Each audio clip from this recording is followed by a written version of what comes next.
We are back after a week of being here, being there, IT problems, you name it.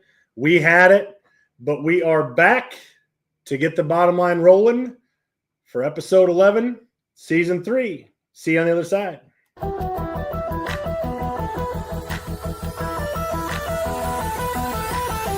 that's the bottom line.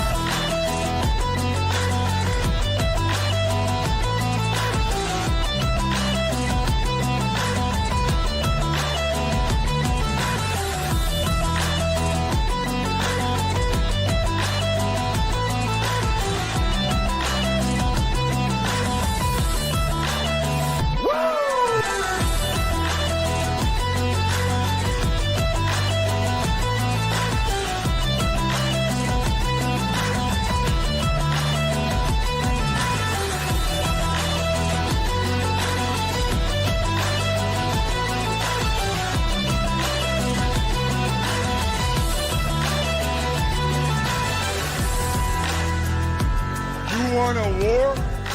You're going to get one.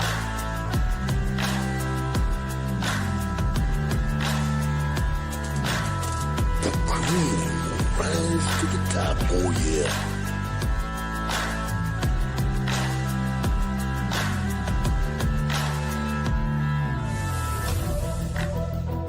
Now you want to get nuts? Come on, let's get nuts.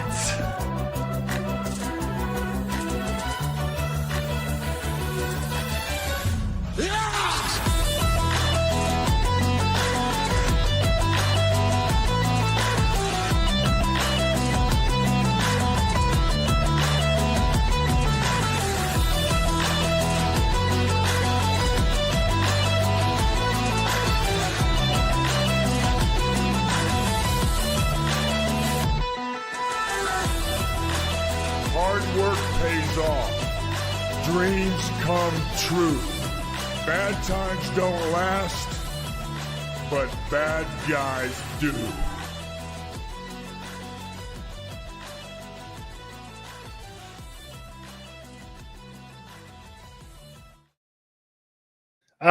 New week, new bottom line, New Jersey, little George S. Hallis on the armband.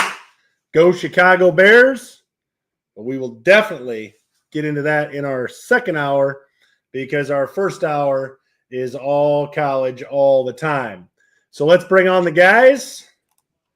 Chad, what's up, my friend? What's going on? More computer issues this week, but we're on the phone. Do the show. Sorry. Kind of reminds me of days gone by. Yes, it does. I just got in my truck. KJ, what's up, my man? Good evening, gentlemen. How are y'all? What's up, KJ? It's a beautiful Wednesday. The rain has stopped here in Iowa. Sun should be out tomorrow. It's just going to be a beautiful week. We got high school football winding up here. Week 8, teams in the playoffs, second in the district. It's just been all around good. It's been all around good. You got 2 boys that play for the team. It makes it even better. So we got a lot to go over with KJ, Chad, but let's KJ, I'm going to give you just a real quick opportunity to give us this week's UFL update as we missed it last week. Just kind of recap a little bit about what's going on in the UFL real quickly. Yeah, so I'm trying to pull up my slide again. I had the website listed here. The league obviously made a very public announcement last week with regards to the relocation of a few teams, the unfortunate dissolvement of some others, I guess you would say. And let me pull up my screen and I'll share it with folks so everybody can see. This is the main, I got the main article on here. Just trying to pull it up. Where's it at? There we go. So Rapoli and Company announced this past week the new teams that we had. They had unfortunately dissolved the Michigan Panthers, the San Antonio Brahmas, and the Memphis Showboats. Obviously, those three teams are no more. Houston went through a brief rebranding. Excuse me, get tongue twisted. We reverted back to the Houston Gamblers, so they've changed up both kind of their color scheme, branding, and name. They'll be playing at Shell Energy Stadium, and then as you see here, the other teams, a couple squads not really changing a face or location. Stallions are staying put for this next season in Protective. We'll see how that goes for 2026 for them. Obviously, I think this will be a clutch year for the Stallions. But in regards to the new squad, so we have Columbus, Ohio, getting the Columbus Aviators. They'll be playing at Historic Crew Stadium, which is the corresponding MLS venue there. The Renegades have been rebranded back to Dallas from Arlington, as they'll be playing in Frisco at the Toyota Stadium, which is the local field there. And then the third or second team, I should say, Louisville Kings, is in Lynn Family Stadium in Louisville, Kentucky. And the third new squad will be Orlando. They're going to be the Storm, playing at Inter & Co Stadium in Orlando. So those are kind of the three main squads that are brand new faces. If you look through, I thought they had a graphic in this listing. So the Aviators, you've got a logo here. There's probably a couple of Twitter feeds you can find too. Obviously, they got all the new branding. Houston Gamblers have changed looks. Louisville Kings and the Storm. I believe the Storm, I don't know if this is true or not. Nobody's officially stated this or verified it. But for those who remember the AAF, the Apollos had a kind of orange and purple color scheme. So there's thoughts that maybe Rapoli and folks in the marketing team thought of both the past AAF and the past, I think it's USFL, had the Tampa Bay Storm or something. I may be misquoting the original team name, but Breakers. I think they were the Breakers. Pulling components from some of the past squads and paying homage to old crews, if you will, which I think was very smart in terms of that branding. So we'll see how. So they decided not to go with the Orlando Mice. Nice. Yeah, But I'm bummed. I'm surprised. I'm surprised that we didn't see, with the return to Orlando, maybe more so the Guardians. But when you look at what they're doing here, I think they pretty much stayed away from the past.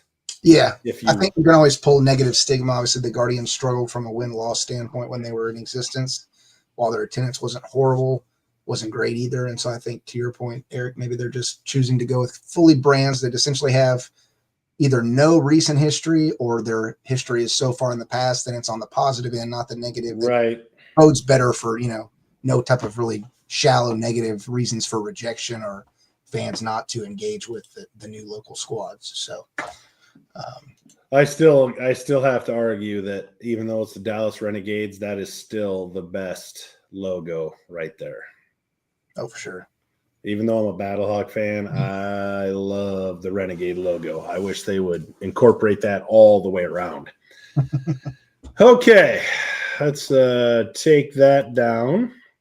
And let's get into our college football power rankings for the week. See where we sit, see where the teams are at. Bring up the SEC here quick. Some changes, obviously, from, clear back in week 6. Ole Miss, Texas A&M, what is it, Ole Miss and Georgia. Ole Miss travels to Georgia this week. So, we could have some movement there.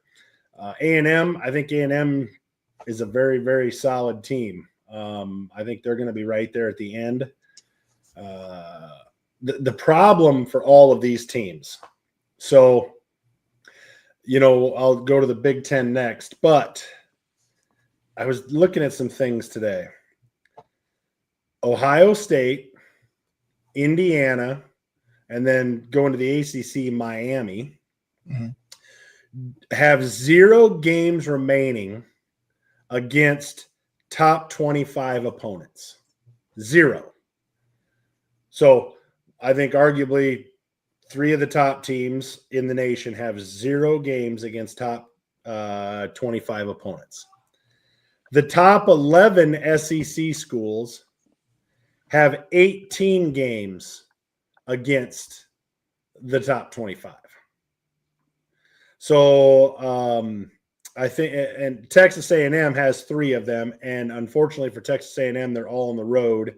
Ole Miss has 2, Alabama has 3, Georgia has 3, LSU has 4, and Tennessee has 3. So that covers a lot of those teams, obviously, that I have in the top 7. So there's going to be a lot of tests. This is certainly going to be fluid. Mateer, I think, is coming back for Oklahoma. I'm not sure if it's this week, but certainly next week. So that could change some things for Oklahoma. But, Vandy, I said at the beginning of the year, I said Vandy's going to be an interesting team. So here we go in these power rankings this week. We've got, LSU versus Vandy. So there'll definitely be some movement there. But there's a lot of key games to go here in the SEC, to determine how it's going to shake out. But I think, Missouri, I really felt like Missouri was going to win that game this past week, and they just couldn't get it done. But nonetheless, that's how the SEC shakes out. The bottom guys, you can see kind of a cutoff there with Missouri. Texas, I'm still not sold on Texas. I think Texas is a 4-loss team, maybe even a 5, which is unfortunate. But I just don't know. Arch Manning he must not have it. There's something in his head. There's something going on with Arch Manning.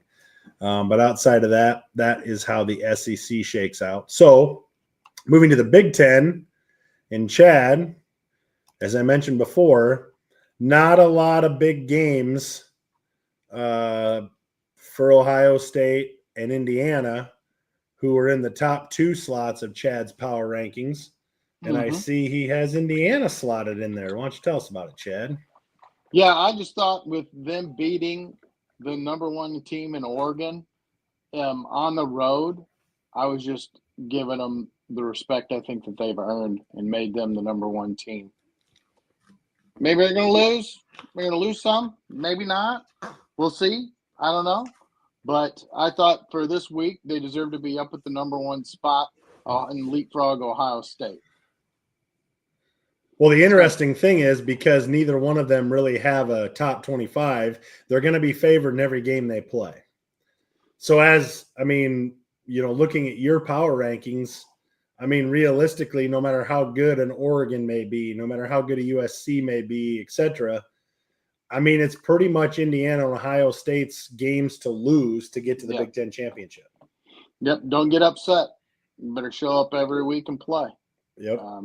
Better not slack off against a Minnesota or a Northwestern or UCLA. Yeah. Who has shot up in the power rankings for Chad. They became relevant for me. I was like, so they dropped this dead weight for a head coach. Stick Rick Neuheisel's infant son in there, an offensive coordinator, with his blonde flowing locks everywhere. I was like, I saw the kid before I heard his name. I was like, man, that kid looks like Rick Neuheisel. And then they said his name, Neuheisel, and I was like, oh shit, it's his son. And he looks like he's 25. Yeah. And so I was just like, man, they lost. They're 2-1 in the Big Ten, but they just beat these teams. And I was like, hell, they're better than Maryland or Penn State hasn't won a conference game yet, and Michigan State's disappointed. Wisconsin's a joke. Purdue is a no-show. So I was like, screw it. I'm putting UCLA up there. They're on the come. We got some big wins, that's for sure. I see you have held your Nebraska Cornhuskers after a big win against Maryland. You have kept them just stationary at 10. Well, they got beat by Michigan. Michigan did lose, but they're still bad. Michigan beat them at home. Northwestern's playing much better. Illinois lost, but that was a close game, and they were ranked above them. This isn't on brand for me, but they do play Minnesota this week, and I do have them ranked in front of Minnesota, which is probably going to cost them the game in and of itself. That alone is going to cost the game. That alone. DJ. I was so funny to me to see such movement in the top and to some extent the bottom half of your rankings, and Nebraska's just holding steady. Like Chad's giving no ground forward or backwards until these guys do something more demonstrable. So He refuses to give them any credit. Now listen, Chad, if you remember correctly, what did I tell you about your Cornhuskers at the beginning of the year? What did you tell me about them? Going into week 7, I could see them being 6-0 or 5-1. And you told me what? he probably thought Absolutely, you were totally going to smoking happen. the- No, You were like, no, with the way No. we lose games, there's no way we're going to be. No, I'd take that bet. Blah, blah, blah. You're like, we're going to lose. We're going to lose by 3 points, and all those games ended up somewhere around, 2-4, 3-3. Now, let's remember this. The last game that I picked them, that we picked them, you all picked them to win. I told you against Michigan, I told you were all crazy and they were going to lose by 3. And what did they do? Well, they lost by 3. Okay, thank you. Well, it is your team, though. You should know them better than us. Yes, and you guys mocked me and made fun of me and hurt my feelings. Yeah. I know these guys. You do not know them. I'm not So, going to yeah. sit there and tell you about Houston, and I'm not going to sit here and tell you about Iowa State. Well, I think Iowa at number 6, I think that either says the Big Ten is very, very top heavy, or, I mean, you're just trying to give love to your second team. I don't know. Well, Kirk Ferentz just kind of keeps winning these sad, pathetic games. He pulls his opponents down to their level. It's Well, the Wisconsin a- game was not a pull it down to our level. They thumped them. Well, they are. Iowa is like an anchor for an aircraft carrier. They just throw it down around the other team's neck and just pulls them down to their shit level, and they play this crappy game. You wouldn't think that he'd talk about his second favorite team like that, KJ. Oh my God, the Gamecocks are my second favorite team. Stop it. All right, KJ, Big 12. Yeah, so we've had some pretty exciting games over the past 2 weeks. There's a lot to track, obviously, but for the Texas Tech movement, obviously, we know they beat up on my Cougs pretty well and demonstrably in week 6. And then I believe in week 7, they just kind of held status quo, if you will. I think our guys responded well in terms of coming off of that loss, having a good game against OK State, and rightfully so since they're kind of at the bottom of the conference right now. But I have moved up Utah with their upset win over Arizona State just this past weekend. Didn't feel like that was warrant to really penalize the Sun Devils too much there. Just going off of kind of their conference record, if you will. But all that to say, I still try to reflect that in how I moved them. TCU, I'm starting to look more back at their schedule and realize, like, as much as I biasly want to, give them credit, they've got Manjack on their squad, one of our UH alums, past players from last year. I think we're starting to obviously see how weak North Carolina was, more so than we thought at the beginning of the year with Belichick and all the allure of that. And they really, though they have gotten some wins and still are up there in kind of the top half of the conference, it's still a question mark as to truly like how formidable they are when it comes to these clutch, ranked opponent games, high opponent games within the standings of the conference.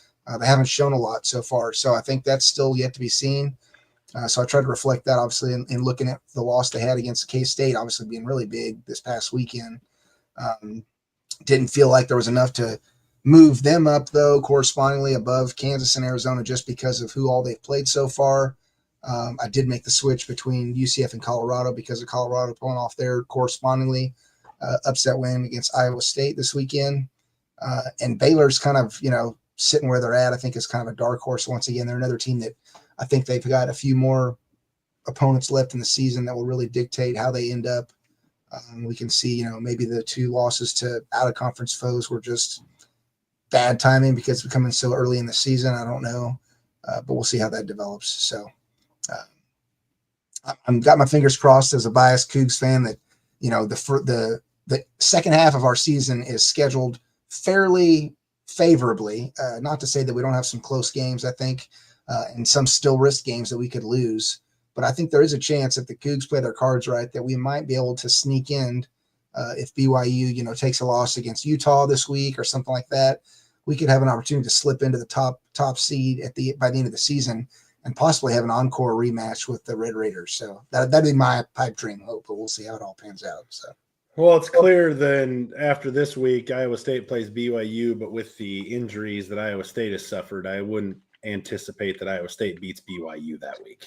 So you got to hope that BYU, for the Houston's sake, gets beat prior to that. So yeah, it's got to come from Utah or somebody else. Yeah. And then same thing, I guess, correspondingly with Cincinnati, even though they have a loss, it's not from an in-conference opponent, so they're technically undefeated as it stands within the standings. I apologize. I've just realized the numbering didn't carry on our top 4 guys there, so I'll make sure to get that corrected for next week. But yeah, I mean, they have their one loss to Nebraska, I guess, but outside of that, they're still undefeated within the Big 12 win-loss comparison. So it's a matter for us that we, to your point, they both need to get at least one dock to give us a chance of kind of being the tiebreaker, so to speak. Right. But outside of that, I mean, I think that looks pretty close. I mean, I couldn't argue with any of them. I mean, the I wouldn't say the problem. The interesting part of the Big 12 is, there's a team that sits in 6 that could easily be at the top. Easily. Same thing with the SEC. You got teams that are sitting in 5, 6 slots that could easily be in the top slot, in 3 or 4 games. Sure. Where I think the Big 10 is it's Indiana and Ohio State's to lose. Now, with Indiana defeating Oregon, I mean, it's definitely sitting that way. Okay.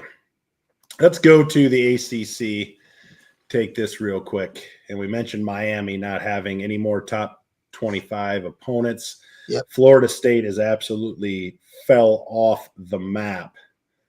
So, I mean, that Alabama win is so far removed from their season so far, and some of these losses they've had have just been heartbreaking, I would say, for those guys for sure. But I say, from my perspective, no surprise there, just because it seems like every year, it doesn't matter who the head coach is, who they've got under center, they get so highly touted and overranked at the beginning of the year, and they just fall flat by mid to season end. So this one, I would say, for me, is the hardest one to get a read on, even still through 7 weeks of play, only because I could say that the, arguably 3 of the top 4 or top 5 teams could literally change in the next 3 weeks again, because we've got so weird topsy-turvy wins and losses.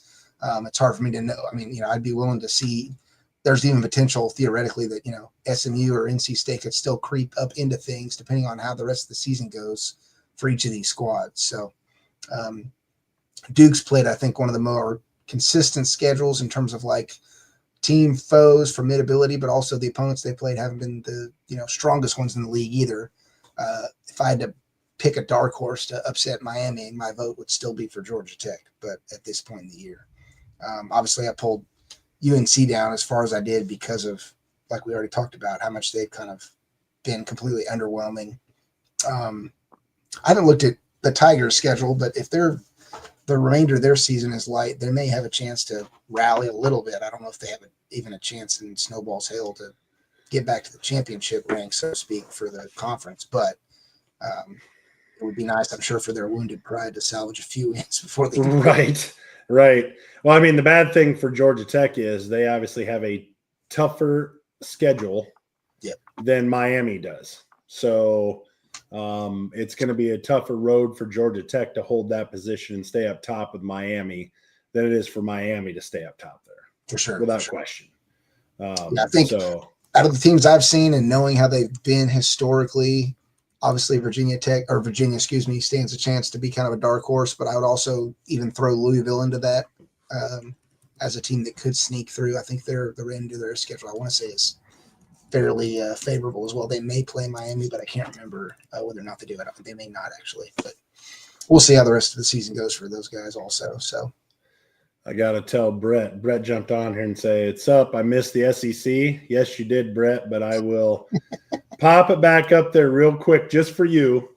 Yeah, look at that. I want to talk about. I mean, who would have thunk he would be sitting at number 6? Right? Right? That's crazy. I mean, like I said at the beginning of the year, we went through the preseason power rankings. I think I had them 10 or 11. But I said, that quarterback that they have, of course, he's like 35, but, watch out. I'm not saying Vandy is going to win the SEC or anything, but they're going to be a fun team to watch. And so far, they have been. Shake your head all you want, Brett. This is a nail job right here, bud. This is a nail job. But, like I said, with the SEC having 18 games within the top 25 to play out yet, I mean, there's going to be a lot of fluidity with this. For sure.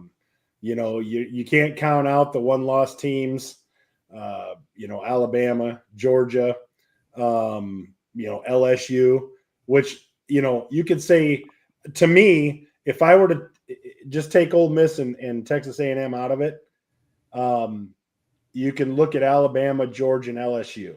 I mean, I'm going to take Vandy out because, yes, I agree with you, Brett. They could easily win 8 to 9 games. But to me, of 3, 4, and 5, I think Georgia is the weakest one. I think Georgia is the one that has shown more blood in the water than the other two. Alabama has righted the ship. They're not trying to burn down DeBoer's house as of right now. Alabama's righted the ship. I would kind of put them. Georgia would be the one that's the biggest, in trouble as far as the top 5 goes. Then I would go LSU, and then I would go Alabama, even though I don't think Alabama's in trouble at all. But I listen. This is kind of like Chad's version of the gang. Tennessee by Fitty. Bama doesn't stand a chance. Yeah. Well, I guess we'll see. That's why they play the games. But yeah, I would say Georgia's probably the weakest in that top 5. And I do think A&M has the tougher schedule going forward. So, it could be a tough road. If Texas A&M gets through their road, man, watch out. It'll be Texas A&M to beat if they get through their road and they remain undefeated. Ole Miss, the bad thing for Ole Miss right now is Ole Miss has to go to Georgia. Georgia already dropped a home game against Alabama. Can Ole Miss go in there and beat Georgia at home and give them 2 home losses in the SEC? I guess we'll see when it comes to our picks in just a little bit. Yeah, see what I mean? Alabama fans, DeBoer better not lose to Tennessee or Auburn or boom. Well, lose the rest of the season. Just win those 2 games. I think when they lost to Florida State, it was like he's done. He's cooked. Get him out of here.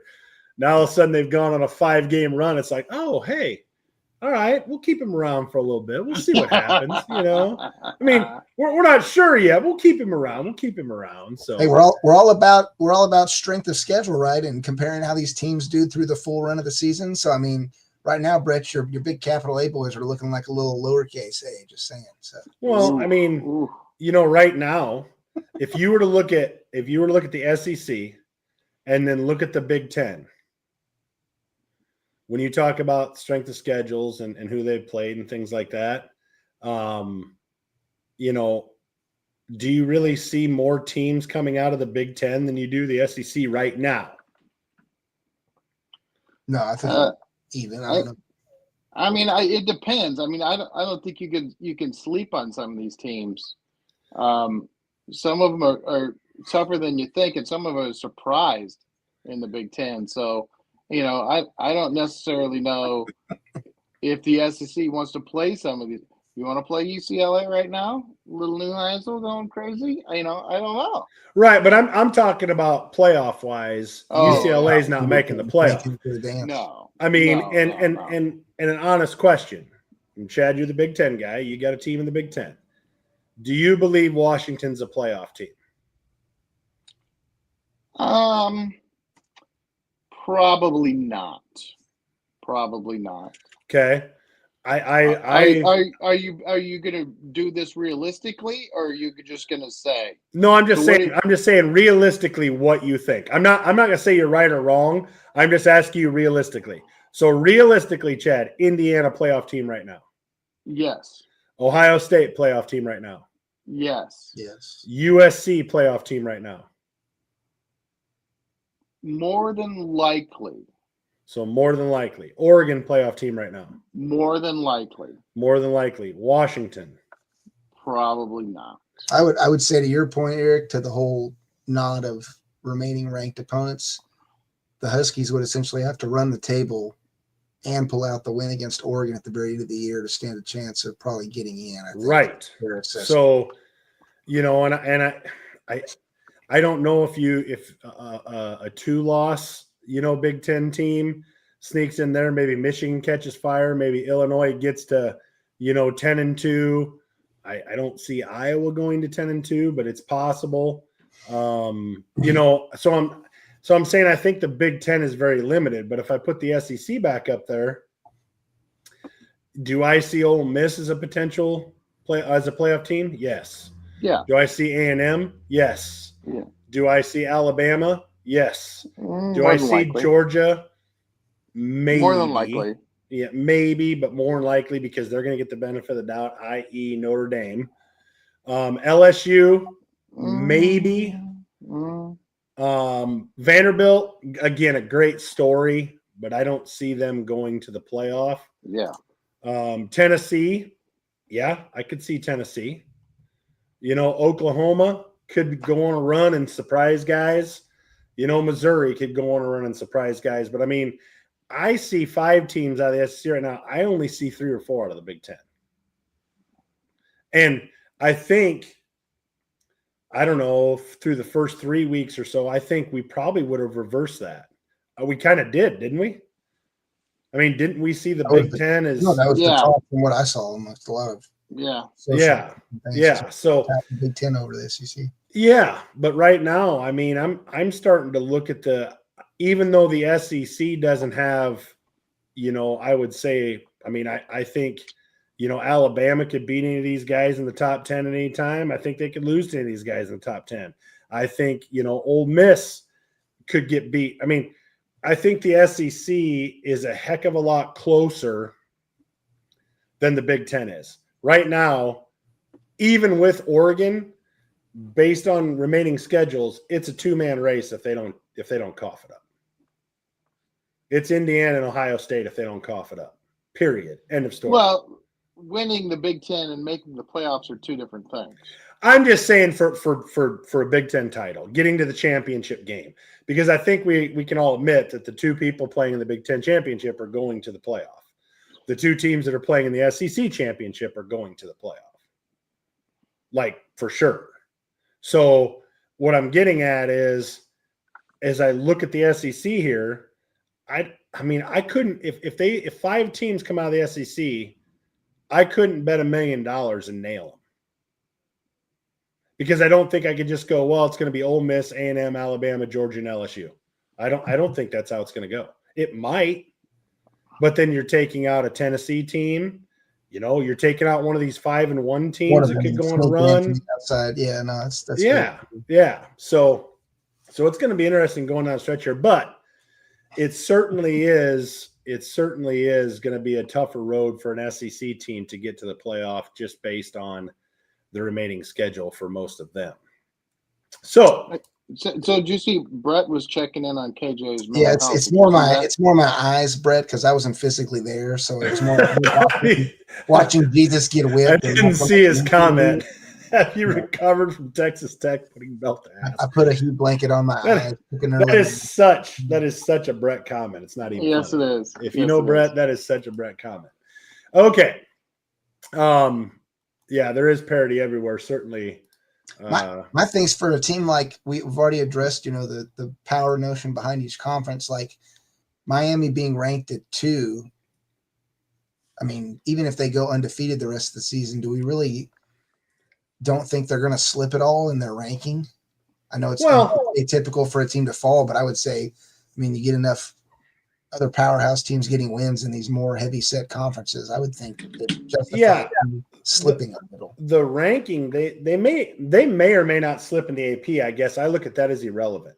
Right. Because the way they're doing the playoff this year is they will re-rank them. Okay. And then to your point, KJ, those things that we're talking about, they will come into play. So Miami may win the ACC, may end up ranked in the top 3, and they may end up 6. Right. Or 5 or, whatever. So that'll be interesting. That'll be an interesting debate.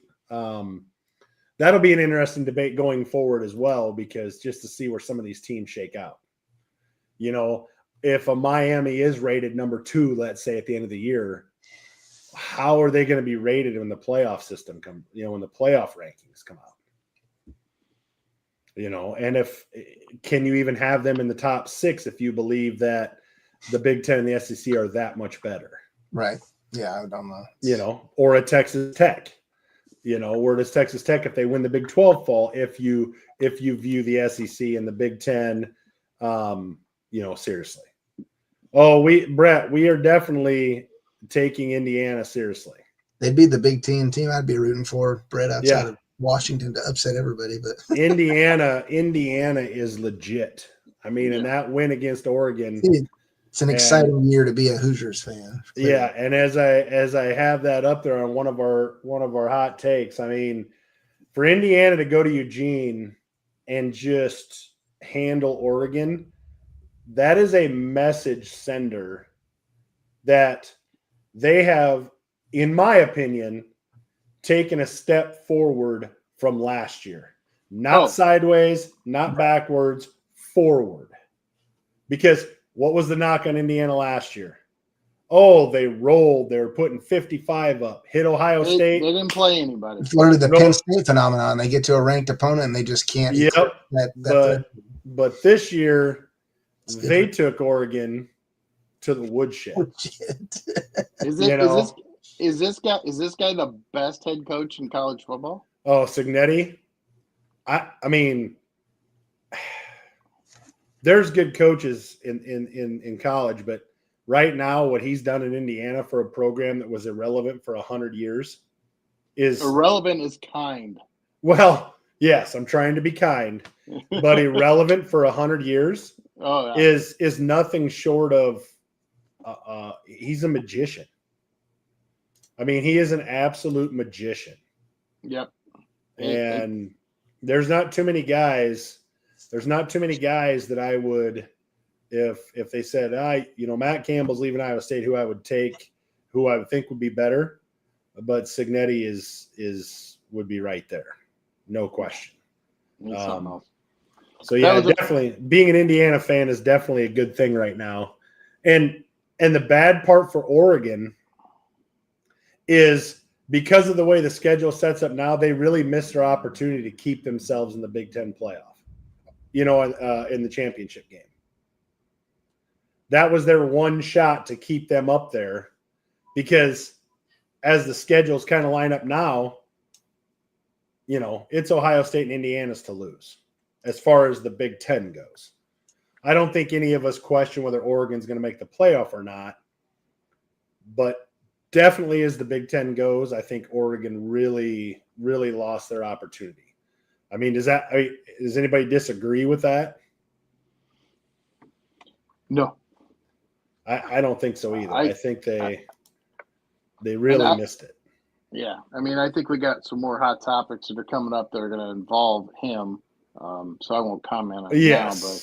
But I mean, dude can coach a hell of a football team. I can tell you that. Yeah. So working up to that, we had another firing in college football. Now, as I bring this up, this is becoming more and more commonplace in football. Now, is it because the college format has become more and more like the NFL, and colleges are not waiting around for a guy to get it figured out. I mean, I think most people would agree that James Franklin's a good coach. But as you can see, 15th straight defeat to a team inside the AP top 6. It's tough to call yourself a premier program and that big time program when that's your stat.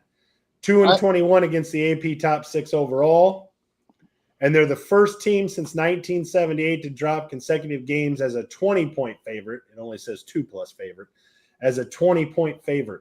I mean, those are stats that if you're going to be that program and you want to challenge Ohio State, the Oregons in the Big Ten, those are statistics that you cannot have. Well, after they lost this game, I was like, they can't get rid of him. He hasn't been there that long. He's been there for like what, 12 years. Oh, yeah, he's Yeah. been over a decade for sure. Yeah. Oh, Yeah. It's not he's gonna like get fired. He's been there 12 years. yeah, it's not like he hasn't had an opportunity. Yeah. Oh, That's Yeah. like nearly 3 times what most coaches get on average anyway. So he's already above the threshold. Well, and here's the deal. The fire that Penn State was coming off of Paterno's years, at the end of Paterno's time. Brian kind of just steadied the ship a little bit, and Franklin came in and elevated the program, but he only elevated it to a certain point. Are they in the national discussion? Yes, but when it comes to the national games, the big time games, these are the numbers he's put up. And these are just numbers that are not going to get it done. I mean, Penn State they're putting $700 million into their facilities. They have all sorts of money to utilize on players and other things. And then this is kind of what you get. So do I like James Franklin? Yes. Did he have issues winning the big game? Yes. Was I surprised they fired him? I mean, was he on your radar, Chad, to be fired? no, not until I saw that he had been there 12 years. And I was like, oh, they're going to fire him for show. Right. I mean, I thought this was like I'm ignorant of many things. And I did not realize he'd been there that long. I thought he'd been there 2, 3, maybe 4 years. I was like, no, they're not going to get rid of him. And then right. boom. Paterno, O'Brien, and Franklin. I mean, and Brett's right. They are a brand, and the fans do deserve better. But at the same time, it just didn't get it done. He just didn't get it done in the big games. And so Penn State is going to be looking elsewhere. Now, when we talk about where does Penn State go from here, I know I put a name in here, Chad, that you may not be happy about. Who takes over Penn State football, and why do I put Matt Rule, Cincinnati, those types of names attached to Penn State football? Well, another one I guess that's in the running is the guy who owns the Bills. Evidently, he's a Penn State guy. He's a huge Penn State donor. And there's speculation that the Bills OC coordinator, offensive coordinator, was Joe Brady. Yep. That he has got a shot at that job. So we'll see. I mean, KJ, what does Penn State need to do? What does Penn State need to do?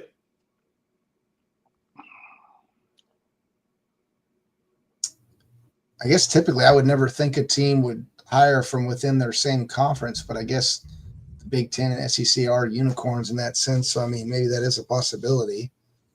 I would think they would want to see more from somebody like Matt Rule before they would just blatantly hire the guy, especially for a program as esteemed as Penn State is. That's just my personal opinion on it. But, I mean, clearly, I guess if you just kind of zoom in on that one particular attribute of the top 6 loss component, I almost would not fully focus on that, but maybe more hyper focus on it when you're reviewing your prospective coaching candidates over, their holistic win-loss percentage record, so to speak, to just say, okay, yeah, we want a guy that's shown general, holistic success, but we also want a guy that's quote unquote clutch and can get it done in the do or die times when you really need to get a win, something that, he struggled with. So I guess that would be something if I was in their shoes, I would be looking for that specifically in my coaching candidates. They need a guy that's been able to beat the Ohio States, the Bamas, at some greater consistency in the past, I guess. Well, and also to address your Rule question, have they really seen enough from him while he's been at Nebraska? That's what I'm saying. I don't think they have. But guys, I understand he's a born and bred Penn State kid. He went there.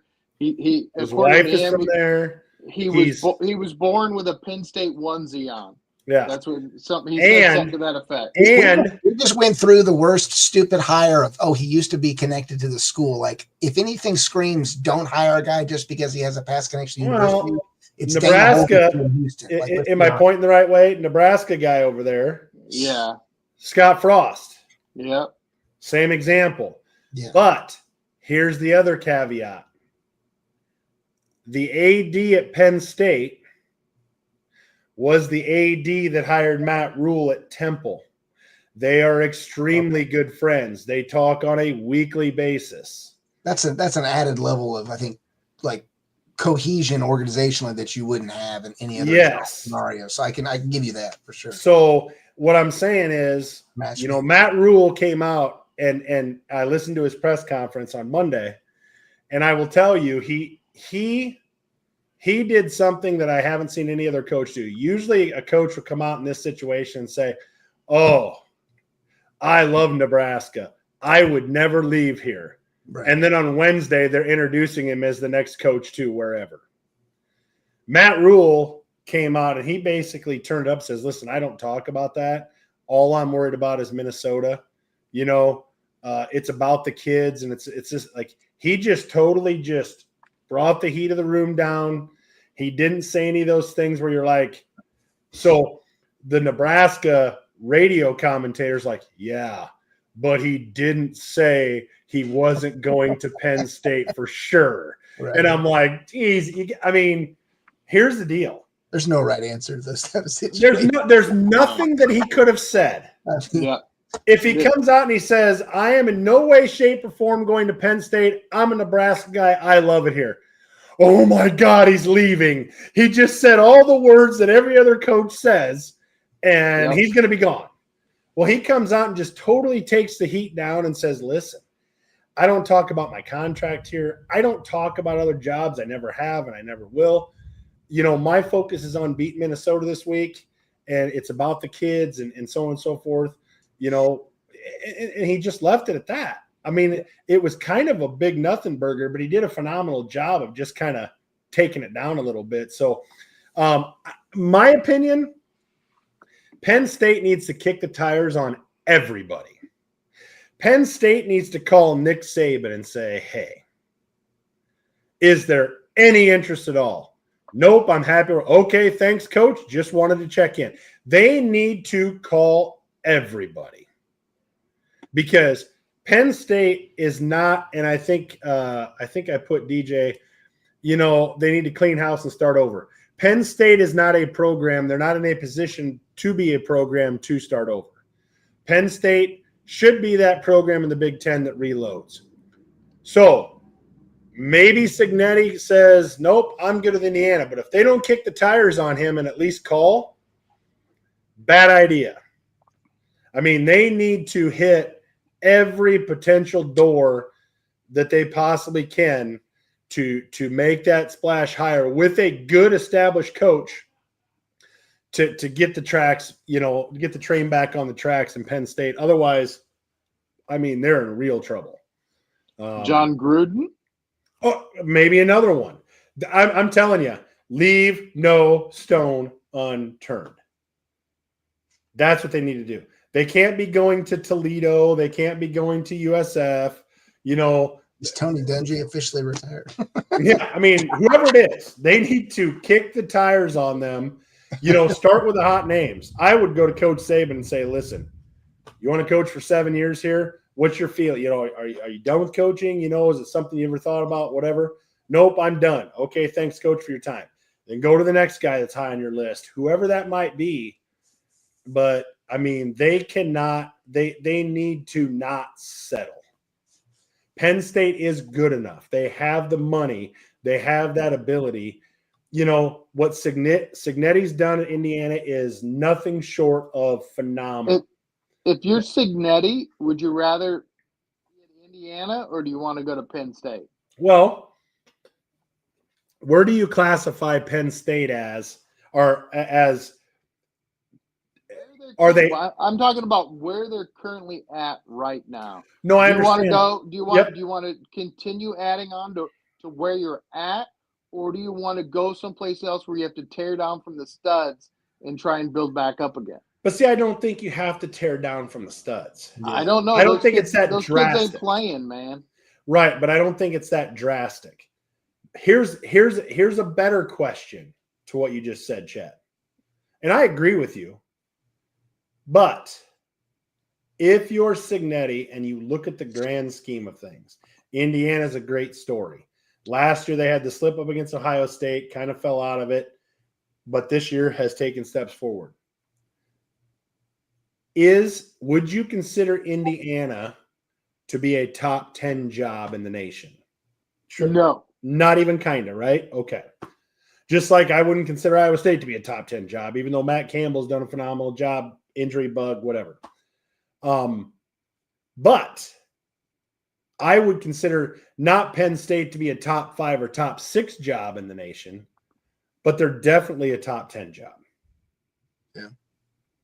So if you're Signetti and you believe in what you're doing and believe that, my resources are going to be more at Penn State, they're going to do that, whatever, is this, I mean, it's definitely a jump up as far as status. Just like if Signetti was to go from Indiana to, Alabama, that would be a higher jump up in status. Brand power, yeah. Brand power. So, I mean, kudos to Signetti if he gets a call and he says, nope, I'm an Indiana guy. I want statues built of me here. Kudos to him if he does that, because I say the same thing about Matt Campbell all the time. But this is Penn State, and it's not Indiana. And does anybody know Signetti's personal situation? Like, is he a family man? Does he have kids? He's got kids. I only ask that because I put the brand notoriety or something. Put the brand notoriety on the shelf. To Eric's points, like if I'm looking for longevity, yes, you're going to hit adversity and what have you season to season, but NIL changes aside, assuming Penn State sticks with kind of their bread and butter mantra, okay, we're going to give a guy a longer, tenure chance opportunity than the average university would. I would, there wouldn't be a coach that wouldn't want to go to Penn State from the standpoint of I can have a down year and still not be so concerned about getting canned that very same season kind of thing. Right. I mean, so I don't know. You can be a god at Indiana. You can constantly try and get out of the shadow of Joe Pa. But as Brett says here, I would if I were him. He's cocky. He's not scared. Google me. I win. That's true. That's so very true. You have a coach who seriously believes in himself. And I think Signetti and Brett just said Indiana will never fire him, of course. But again, you have a coach who's, very confident in his abilities. Well, if he's very confident in his abilities, is Indiana the stage that's going to allow him to stay relevant in the Big Ten? Can he stay relevant in the Big Ten with more and more money pumping into Ohio State, Penn State, Oregon, USC? UCLA is going to have more and more money pumping into him. Can he keep up at Indiana, or can he take the show on the road and keep up at Penn State better? Right. That's the question. Because, seriously, that's what it's coming down to. We already know that there's programs. Unfortunately, mine is one of them. There's programs that are going to become obsolete. They're not going to be able to keep up. You know, they're going to be able to maybe beat other teams that can't keep up, but when it comes to those powerhouses, it's gonna look like JV playing varsity at some point in time here. And so, where does a Cignetti want to position himself? In an Indiana where maybe he'll keep up, or at a Penn State where he knows he's going to be able to keep up, and now it comes down to my ability that I'm highly confident in. That's kind of how I see it. Do I think Cignetti takes the job if he's offered it? No. But I would seriously consider it if I were him, just based on the atmosphere of college football, for sure. Okay, let's get to the picks for the college. Ooh, I got rumbling going on outside. I must have a thunderstorm going on. First one out of the gate, Utah, number 23 Utah, 5-1. A 3.5-point favorite at number 15 BYU. So Utah is a 3.5-point favorite on the road against a higher ranked team. You're the Big 12 guy, KJ. How do you see this? This one's tough. Personally, I think BYU can take it, especially having home field advantage. But this is one of those ones like, we're getting to that point in the year where there's just certain games when they're close enough. Sometimes you got to be willing to take the under, because there's just almost a guarantee that out of a handful of games, there's going to be 2 or 3 matchups that surprise you. I looked back over the schedule, and I guess the thing that I would hold on to in solace, I'm gonna go with the Utes, is despite them having more losses so far through the season, I think Utah's actually had the more difficult holistic schedule. BYU's entry into interconference play has been fairly light. West Virginia, Colorado, like more of the bottom tier teams of the entire holistic grouping. Yes, Utah got, taken to the woodshed by Texas Tech, but I mean, they played arguably the best team in the conference so far, and everybody else that, they've been able to upset against the Sun Devils. So I think they stand a chance to at least put forth a good challenge. So I'm going to take the flyer and go with the Utes on that one. Is it a flyer? I mean, it's not a big flyer. The margin's close. Yeah, it wouldn't be on our list. It's very bizarre. So BYU's ranked higher than Utah. It's at BYU, and Utah is a 3.5-point favorite. Yeah. What is going on here? That's on the road. Yeah. Yes, that's what I'm saying. Brett's got the Cougars. Yeah, I feel bad picking against the Cougs too, because they're our only fellow cat in the. I feel like every time I pick Utah, I've lost. But give me those fighting Utes. Well, Vegas knows something. The competitive guy in me says I should take BYU just to be opposite, but I'm with you, Chad. It's like that 3.5 points on the road at BYU, higher ranked team, yet Vegas still has them 3.5. I mean, that means at a neutral site they're what, 6.5? 6.5 at a neutral site at least, maybe 7. Give me the Utes. Yes, it's hell with it. I'm going with the Utah. I'm not going to sit here and think about it anymore. DJ's got Utah, so everybody's on Utah except for Brett. We'll see how that goes. Next game, number 16, Missouri, 5-1, 1.5 favorite at Auburn, 3-3. Ooh. What do you think they're SEC expert? Well, to me, when I saw this game, at first I was like, well, it's not 2 ranked teams. I'm kind of off on this game, but I thought, it's only a 1.5. I'm shocked at the 1.5 because like that first game, I would take BYU in the points if we did the point spread, but we don't. So that's why I took the Utes, because I do think it's going to be a 3-point game. This one, I'm taking Missouri in the points. I'll take Missouri in the points. Yeah, give me Ed's Missouri Tigers. Ed's Missouri Tigers. Yeah, I go the same way. I think due to the same reasoning I gave for the Utah BYU game, I just feel like they've had minutely more difficult season so far. The And, holy war. Yeah. I don't feel like the out of the two kittens, there's one that's stronger, I guess, and it's the one where currently has a better win record. So Yeah, and Hugh Freeze is, like I said, I put him on the hot seat at the beginning of the year. He may not make it through the year. DJ's got Auburn. Brett, you got Auburn or Missouri? Speak now or forever hold your peace. which tiger do you choose? He's too scared. He doesn't want to pick Auburn. It's killing No, him. I think No, he's leaning. You know why? This is the long-term reverse psychology of it.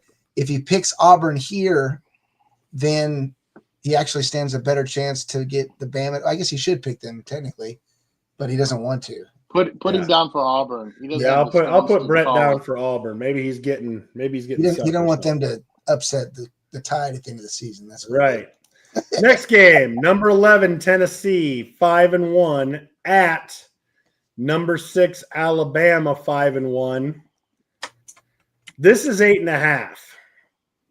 Now, being the resident SEC guy, if I was betting Vegas, I would take Tennessee in the point with against the spread. But since we're not, I am taking Alabama. Alabama's at home; they've got it figured out. But I see this more like a touchdown game, field goal to touchdown game, not 8.5 points. But I am taking Alabama. Well, I tell you what.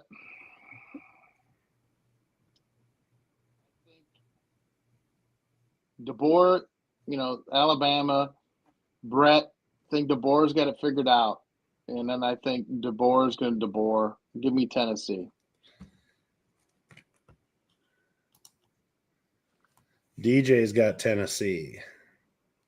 KJ, what do you got?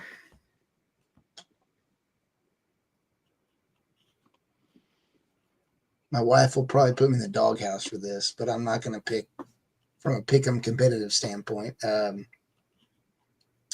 think just going off the Georgia differential, I'm going to say since Bama got their win on the road against them, I'm going to give it to Alabama. KJ and I are Alabama. Chad and DJ are Tennessee. And I'm almost sure Brett would take Tennessee as well. Next game, number 20, USC 5-1 at number 13, Notre Dame 4-2. 9.5. Notre Dame is a 9.5 point favorite. KJ, who you got?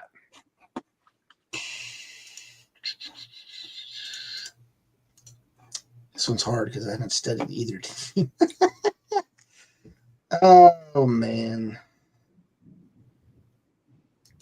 Who is it they're playing against? Sorry, I misheard you. So you're doing on the show. You can't do on the show research, man. Why You not? got to just make your pick. Yeah. I'll go USC. That one's easy for me. Yeah, USC. KJ takes USC. I'm not worried about this. Chad? Leprechauns. Give me the Trojans. The Trojans. Well, again, if we were picking spreads, I would take USC in the points. But since we're not, I am taking the Fighting Irish. Ooh, wow. Yeah, it's at home. I'm taking the Fighting Irish. DJ took USC. Okay.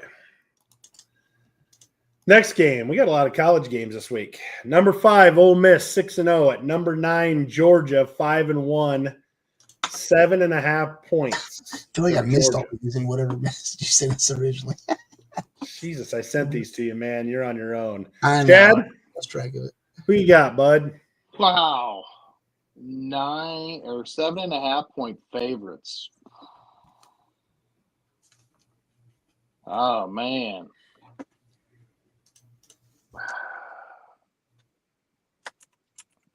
You know what?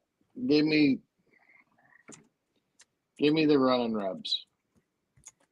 Give me the Rebs. You know, again, I am going to take the running Rebs. Alabama went into Georgia. I know it's at home for Georgia. They're a 7.5-point favorite. I would certainly take the Rebels in the points, but I'm throwing the points away and I'm going with the Rebels. Lane Kiffin needs to win this game. Lane Kiffin has to win this game. No. Yeah, they do. Not to make the playoff. I think Ole Miss is going to make the playoff, but they need to win this game. They need to shake that Georgia stench off them, and they need to put Georgia away. So I'm taking the Rebels. KJ? Yeah, I'd go Rebels or Sharks or whatever stupid mascot you want to pick for them. Oh my goodness, it's a sweep for Ole Miss as 7.5-point dogs. We all went with the underdog. Wow. What does Vegas know that we don't? All I right. went with the underdog thinking it was going to get me a game, give me a chance to get a game back, and y'all went with them. Yeah, I like Ole Miss. Number 10 LSU 5-1. At number 17 Vandy 5-1. Vanderbilt is a 2.5-point favorite. How about that? 5-10 years ago, if I'd have said there's going to come a time where LSU goes to Vanderbilt and Vanderbilt is going to be favored, there's not an SEC fan out there, probably including most Vanderbilt fans, that would have said, oh, yeah, I can see it. But here we are. Here we are. October 15th, 2025. Vanderbilt is favored at home against LSU. What do you think, KJ? As a Texan native, it would be sacrilegious of me to pick against the Tigers, so I'm going LSU all the way. LSU. Chad? Give me the Harvard of the South. Give me the Commodores. Chad's taking the Commodores. You know what? My head is telling me LSU, but my heart says, man, let's go Commodores. Give me Vanderbilt. I'm taking Vandy. I'm taking Vandy. Who's DJ got? DJ's taking Vandy as well. All right, I like that. Okay.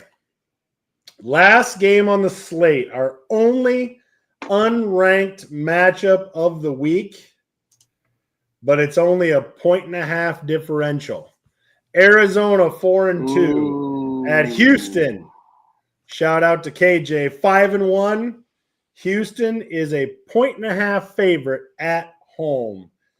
Take it away, KJ. This is your game, man. I got one question, folks. Oh, wow. Whose house? You know the answer. All right. Who's all the way, baby? Those tortilla throwers might screw around with us, but ain't nobody else coming into our cage and taking us for granted. All right. Chad? I was going to take Houston before that, but I don't know now. Hey, poke the bear. Come find out. What is it? Bear down? Isn't that what they say? Stupid. Yeah. They're a wildcat, but they say bear down. Go ahead. Go root for the red, white, and blue. You can pull Lee Corso this time if you want. He's getting serious, Chad. He is fired. He is Make your fired pick, up. man. He's going to lose himself here. DJ's taking Houston. Smart. Here's what I'm gonna do right here, right now. Who? Give me Houston Cougars. There you go. Just for you, KJ, I'm going to take Houston as well, which probably is going to spell the death nail for Houston, so I apologize ahead of time. But I am taking Houston, so it's a clean sweep. Clean sweep on Utah, BYU. Clean sweep on Missouri. Split on Tennessee, Alabama. Split on USC, Notre Dame. Clean sweep for Ole Miss, which is kind of shocking. Split on LSU, Vandy, and a clean sweep for Houston. We shall see how the college weekend pans out. But it's time to switch gears, boys. It's time to switch gears to the senior circuit and the NFL. So when we come back, after a word from our sponsor, it's NFL time and a little Chicago Bears time. Oh, geez.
Man, I love me some Wild Sun, but I included them in my little layout here because this was my range of emotions during the Bears game on Monday night versus Washington. That guy doesn't have near enough gray hair. You're right. I should have included that a little bit in the graphic, but I was enjoying a Wild Sun Sky IPA during the game, and the Bears jump out to a 13-0 lead, and I'm thinking, all right. And then the wheels on the bus came falling off a little bit, hence the center, where I'm thinking, gosh, we're going to lose again. And then the smiling grin when none other than the exiled Jake Moody comes off of the practice squad, was handed to us from the San Francisco 49ers, who, Chad, we handed them who? One of the greatest kickers of all time. Ever, almost ever, especially for the Chicago Bears, maybe minus Butler. But minus Butler. Minus Butler. We handed them Robbie Gould. Yep. Good Gold went to San Francisco, but San Francisco handed us Jake Moody, and aside from a block kick, he went 4 from 5, 4 kicks of which were of 40 yards, I believe, or 3 of the 4 were beyond 40. He nailed them all in tough conditions, drizzle, wind. So there's my mood at the end of the game. The IPA tasted just a little better. But this was Ben Johnson's comments after the game. We still haven't played the best football we're capable of playing yet. When it's ugly, we're still finding ways to win. We're developing that belief. But at the same time, holy cow, how far can we push this thing? Let's see how good we can really get this season. There's a long way that we can still go, and I think that we'll see and feel that. You know, if you watch Ben Johnson, Chad would know this. Eberflus always looked lost on the sidelines. I mean, we could go through the last 3 or 4 coaches for the Bears and say, man, that guy does not inspire confidence. He doesn't inspire anything. If you look, I was looking at a reel today. You can see Ben Johnson literally tell Caleb Williams over the headset to shut the F up. You know what I mean? Mm-hmm. Now, give Ben Johnson credit. He asked Caleb Williams how he wanted to be coached. And Caleb Williams told him how he wanted to be coached, and guess what Chad Johnson is doing? He's holding him to the standard that came out of Caleb Williams' mouth. Now. Yes. Now, is he perfect? Is Caleb Williams perfect? No. But here's what I'm seeing, Chad, and tell me if I'm incorrect. I would defer to you, KJ, but you probably do not care about the Chicago Bears as much as we do. Caleb Johnson is not looking to run as much as he was last year. He's actually trying to stay in there and complete passes. He is making – I mean, that throw that he made to Odunze that got called back for this. Yeah. The penalty was on the left tackle saying that he was not touching the butt of the center. But that throw that he made it to Odunze on this play was amazing. Yeah. It was a back shoulder outside throw. He threw Odunze open for the touchdown, but of course, in true Bears fashion, it gets called back for a penalty. If you look at where the official is standing that's circled up there, I mean, he's got an angle that may look like the tackle's helmet's not breaking the butt, but if you I drew a line across. That's how anal I was about it. And his helmet is clearly breaking the butt of the center. But again, that's how it goes. So just for fun, I threw this up there. This was not a holding penalty called on the Washington Commanders. When you don't win, these are the types of things that happen to your team. Now, I've had graphics up there with the Kansas City Chiefs in the Super Bowl with the 49ers, et cetera, et cetera, et cetera. But man, look at the position of the ref in this play. How does he miss that? Missed that, right? Yeah. And you can obviously see the offensive lineman is leaning back. He has a hold of him. Yep. And so, my question is, what has happened to some of the officiating in the NFL? Well, I tell you, I've always given referees the benefit of the doubt. Talking to game the phone, is so- Chad. We're missing you a little bit. Talking to the phone. Nope. I don't know. Go to him then. That's I'll come better. back. That's better. That's better. You Okay. got it. Whatever you're doing. Okay. So I've always given the referees the benefits of the doubt. It's fast game, violent game. Yep. They're massive human beings. It's hard to watch everything all at once. But Snap penalties should not be missing. You should be able to see that half of that dude's helmet was up the center's ass. right. You cannot miss that call. That's a pre-snap penalty. That's like, a motion or anything else. You can't, lined up in the neutral zone, you can't mess those calls up. That's pre-snap. There's nothing going on. Everybody's stationary. Nobody's moving. There's no excuses. And it's one call, but when it calls back, 4 touchdown, points. it's massive. That's a 4-point swing for the Bears. Instead of 20-13, it's 16-13. Yep. So it's pretty bad. Now, as far as Ben Johnson and coaching Caleb, Caleb wants to be coached hard, but you also have to know when to give him a smack on the butt and say, you know what, kid, it's okay. We're going to get him next time. You don't have to be chewing his ass about every single little mistake all the time. And my concern is that's what he's doing. I don't know if that's what he's doing. Right. I'm just saying that's my concern that that's what he's doing, because you also need to inspire some confidence and leadership in this kid. And if you're just ripping him all the time for every little mistake, that's tough. That's a tough life. Well, I think And not everybody mentally tough as Tom Brady. And I realize that's what Belichick did to him all the time. But not everybody's built like that. Right. And I think, I think they have very candid conversations from what I understand. And I think if that was the situation, I think Caleb would voice a little bit of that too. Like, hey, coach, I appreciate you just, hammering me on it. But like, dude, I do some good things too. You can also go to that game and say, listen, Zacchaeus, if he catches that ball, I mean, my objection to that is Ben doesn't come out and say that in a presser. So Ben doesn't come out and say, hey, you know what? It wasn't that big of a deal. We moved on. We moved past it. I thought he played really good here. He did great things. He's not doing that. He's talking about how Tyson Bagent did during the practices that week instead of how Caleb performed in the game. And I don't know if it's a psychological warfare that he's using on him or what, but I mean, I'm okay with that to a point. Because I have seen Caleb Williams respond to it.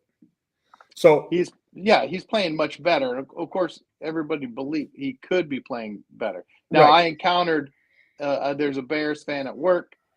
He's a Chicago kid, born and raised, and I understand, but he has very, very deep, dark concerns about Caleb and whether or not he's ever going to get there, which I think is a little ludicrous, as Mike Tyson would say at this point, because the kid's a year and a half in, and he's trying to get, as I refer to it all the time, the Eberflus taint off of him and off of his soul.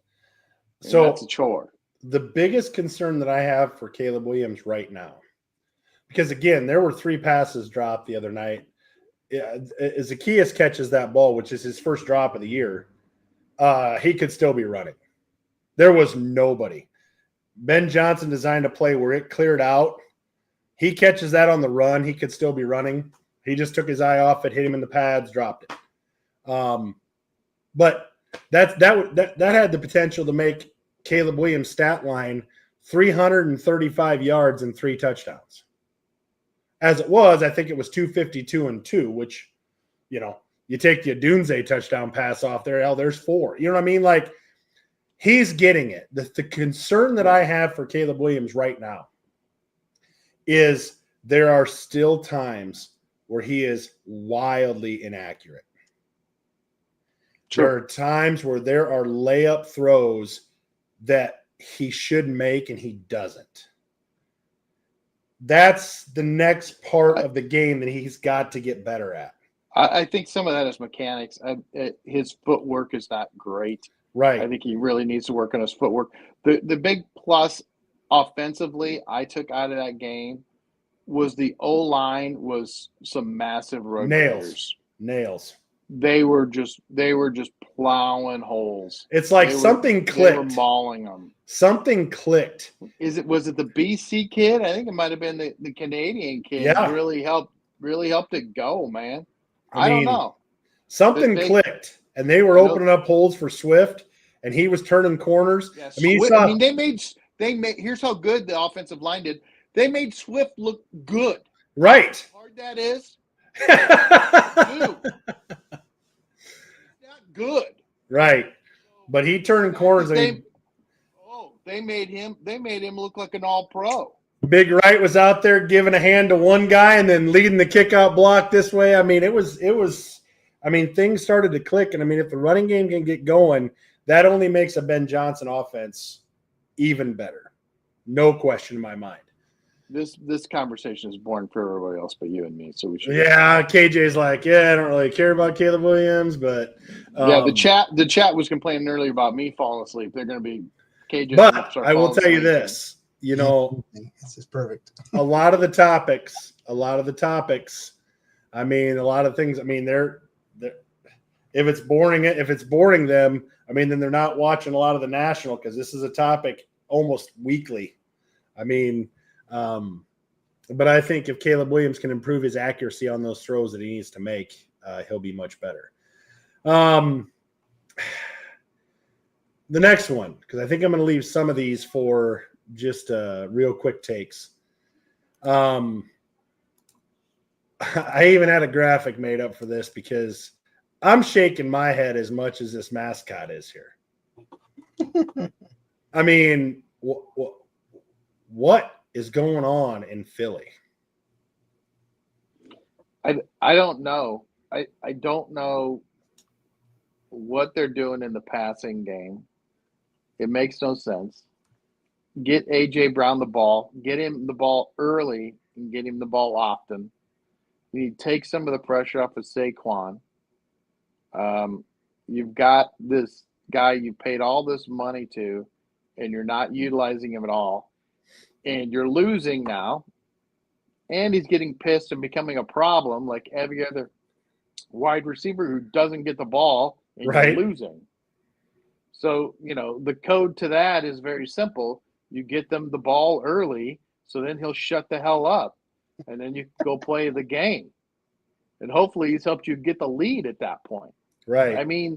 The math is simple here. I don't understand why teams struggle with this.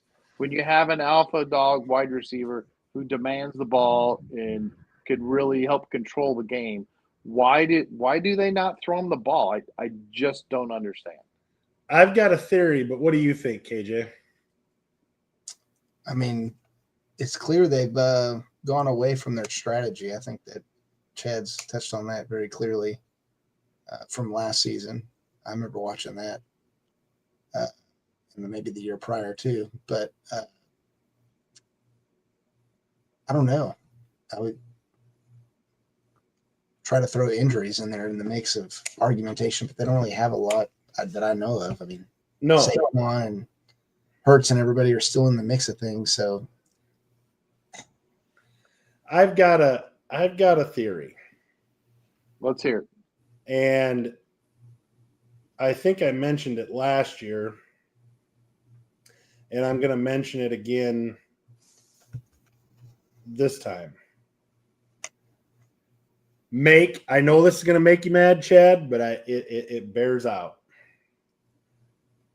Saquon's numbers are down. And you had mentioned, well, you know, he had so many carries last year, they're going to be down. I am going to make the argument that Jalen Hurts is just not as good when you get Philadelphia out of, as KJ mentioned, their built playbook. Run the football, dump it off, run the football, dump it this way, run the football, dump it that way. And the numbers, as I said last year and the year before, bear it out. They lose to the Broncos, right? 21-17. Jalen Hurts throws it 39 times. They lose to the Giants. Jalen Hurts throws it 33 times. Throwing the ball has not been, and I think if you go to How many times did he throw the ball in the Super Bowl? let's see. No, I don't want to add that. If you go to when they beat Tampa Bay, Jalen Hurts threw it 24 times. I haven't looked these up, by the way. I'm just guessing. When they beat LA, Jalen Hurts, he did throw it 32 times when they beat LA. When they beat the Chiefs early on, he threw it 22 times. When they beat the Cowboys, which, you know, they're the Cowboys, I think he had to throw a little more. Oh, no, he only threw it 23 times. So the recipe for Philadelphia to win is for Jalen Hurts to throw between 20 and 25 times and get that run game. But I think there's got to be an issue up front. The issue has to be up front. Or, to Chad's point, Saquon Barkley ran the ball so much last year that he doesn't have as much in the tank this year. Right. Because Saquon Barkley has not taken the pressure off of Hurts throwing the football. Either because they're stacking boxes and they're going to say Saquon is not going to kill us, or he's out of gas, as you know, Chad talked about, I think, at the beginning of the year. So which one is it? I think it's a combination of two things. I think they're stacking the box and they're not throwing the ball over the top of it. And I think Saquon legs don't have as much. So I think it's both things are true at the same time. And I'm, you know, I know you're higher on Hurts than I am, Chad, but I agree with Brett. Jalen typically does not beat you with his arm. Really? You should ask the Kansas City Chiefs that. Well, I mean, I think the defense and the pick sixes and things had a little bit to do with that in the Super Bowl. He hit some big plays, man. Oh, listen, I think we can make that argument for anybody. I mean, look at Denver right now. How long is Sean Payton going to go before he starts to lose patience with Bo Nix? Because Bo Nix does not throw a good ball, especially a deep ball. Has he done it? Oh, yeah, he's done it. But Denver looks like a shell of themselves what they were last year. Yeah. Because the formula has changed a little bit. Sophomore slumped. Well, but the formula's changed a little bit. They're trying to force Denver now. They're trying to force Bo Nix to beat them through the air, and he hasn't done a good job. He's gotten into that scramble mode, and I'm going to take off and run, and I'm going to do all that kind of stuff. Well, that's exactly what defenses want you to do. I mean, KJ, do you have an opinion on Denver as to why things are just not working in Denver? I mean, not that they're losing, but it doesn't look anything like it did last year. And I think a lot of it, and Sean Payton has kind of you can see the frustration because Sean Payton is very similar to Ben Johnson, where it's like, this is how it has to be done. And if you're not going to do it, I mean, you can see it in Sean Payton's face. Yeah. I think he's definitely used to having more weapons in his arsenal as a coach. But Well, yeah, but last year he was able to make it work. I mean, the thing about head coaches that are offensive coordinators, one of their and Chad can attest to this because we watch the Bears games as much as we can. When you watch routes and you see how this route is designed to open up this route, the schemes are there. Mhm. Now it's up to the quarterback to execute, and it's up to the receiver to catch it. I use the Zacchaeus play. That was an excellently schemed play against the defense that they had. Zacchaeus just dropped it. Well, Sean Payton is the same way.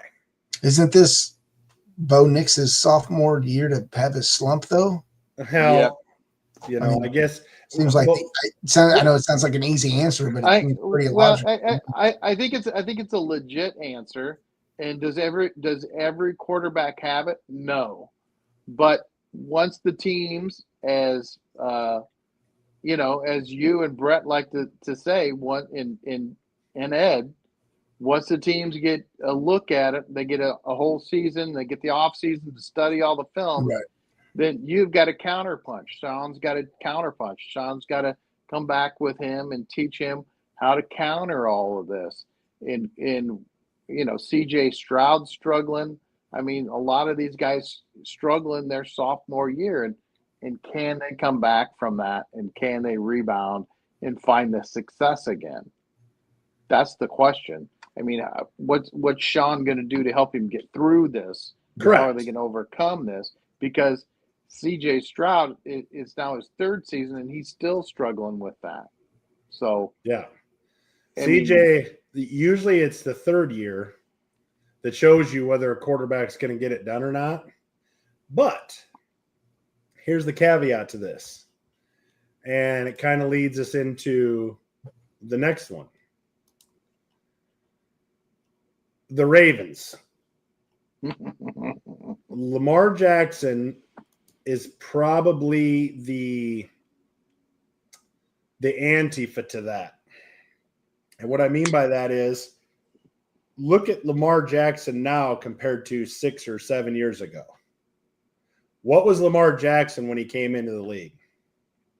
He was a runner. He was inaccurate. A lot of those things were attached to Lamar Jackson. Do you know that Lamar Jackson is one of the most accurate passers in the league by percentage? didn't know that. Right. He's definitely improved from year one till now. Yeah, but I would say in year 3, if you apply the sophomore slump and we're still seeing the same things in year 3, I mean, do we give up on Lamar Jackson then? I mean, you could take that, and go 100 different ways with it, but I think in today's NFL, there's plenty of examples. Do we give up on Baker Mayfield after the Browns? Well, if we did, we don't see Baker Mayfield at Tampa Bay being the top Vegas bet to win MVP at this point in the season. If we give up on Sam Darnold, the Jets, or Sam Darnold, the Carolina Panthers, we don't see Sam Darnold as a Minnesota Viking go 14-3 in the regular season, and we don't see Sam Darnold leading a Seahawks team very, very well this year. So I think whilst the sophomore slump does exist for some guys, that I still think it's too early in that situation to say, CJ Stroud, for example. Should we give up on CJ Stroud because he's struggling in his junior year? I mean, the answer's still out there. The Texans may give up on him. So much of it depends on, A, the quality of coaching, and B, where the kid's head is, and is he mentally tough enough? I mean, look at Trevor Lawrence. Yeah. I mean, that kid can't get out of his own way. He won a game despite himself this weekend. tripping and falling down and throwing Last balls weekend. all over the place. Yep. But I mean, is he going to make it? I mean, they pumped all that money into him, gave him franchise money for a second contract, and did they screw up? I mean, it's a hard calculus to pull off. You're 100% right, Chad. I mean, and I think the Ravens did the right thing. They backed up the mint truck, and they paid him.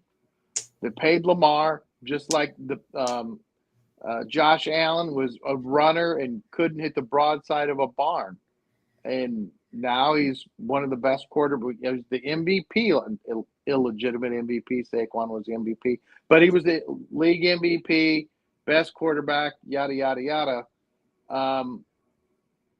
But it depends on the coaching. Do you have the coaching to get him focused and learn from mistakes and be mentally, and is he mentally tough enough to overcome it, or is he just going to fold like a deck of cards? So my question to that then, Chad, is, because I'm going to give you credit here, I think Nick Wright of First Take, or First Things First, watches the bottom line. So Nick, thanks for joining in, because Chad, for 2 years now, has thrown out that if a head coach and starting quarterback are together for more than 5 years, they have zero chance winning the Super Bowl. Those are facts. They're not going to win. Hasn't ever happened. When I'm watching First Things First today, guess what I hear? I hear Nick Wright say, I did some research, and here's what I found. When a head coach and a quarterback are together for more than 5 years, something has to change because they're not winning a Super Bowl. Should have trademarked that one, Chad. You could have made some money. I know. Now, the guy DM'd me. I thought I'd throw him a little something. Now, I will tell you this. Is there a potential for Josh Allen and for Lamar Jackson to reset that clock for this reason and this reason only? Lamar Jackson, he's been is it the 7th year in Baltimore? 7th or 8th. Yeah. But can we take those first 3 years where he was a completely different quarterback and just say, you know what, we can't count those because he is nowhere near the quarterback. He was nowhere near the quarterback then that he is now. Or the same with Josh Allen, those first 2 or 3 years in Buffalo, you know what, he's not even remotely the same quarterback. He does, you know, could that be a fair analysis, Chad? Or are you just saying facts are facts and it's not going to happen? It could be, but do I think it is? No. I think that both of those teams have really good head coaches, but it's not going to work. Like I've said time and time again, it's cheaper to get rid of the coach than the quarterback. Correct. The quarterback costs you too much money. You're going to have to go out and get a new coach. And I understand Harbaugh has been there forever. Is he now the longest tenured head coach? Isn't it Mike Tomlin? Mike Tomlin still holds the key. Yeah. Okay, well, he's number 2 then. He's right there. So he's got to go. Sean McDermott has got to go. I said it last year. I said it in the offseason. I said it earlier this year. If these teams are serious about winning a Super Bowl, they need to toss these coaches aside and bring them in. I'm glad you finally came over to the dark side with me. It took Nick Wright to tell you the same thing I've been telling you for 2 years. That's okay. Oh, I never disagreed. I never disagreed with your. Nope, you told me I was wrong every time. Hey, Well, there's still time to be disproven. So right. I do think that if you know, the problem with this is, and why this makes your analysis even more correct, is not necessarily a Josh Allen, Lamar Jackson problem. Right now, the Ravens are beat up. They're 1-5. I mean, they're going to have to go on a historic run, I think. You know, Pittsburgh, ironically enough, with Aaron Rodgers, I think Aaron Rodgers has done a miraculous job. I almost threw up in my mouth when I said that. But Aaron Rodgers has realized that, listen, the defense, that's where we spend our money. They are keeping us in these games. I am going to take 0 chances. The Pittsburgh offense is nothing but a dink here, a dunk there, a 10-yard pass here, a dunk over here. We're going to the sideline over here.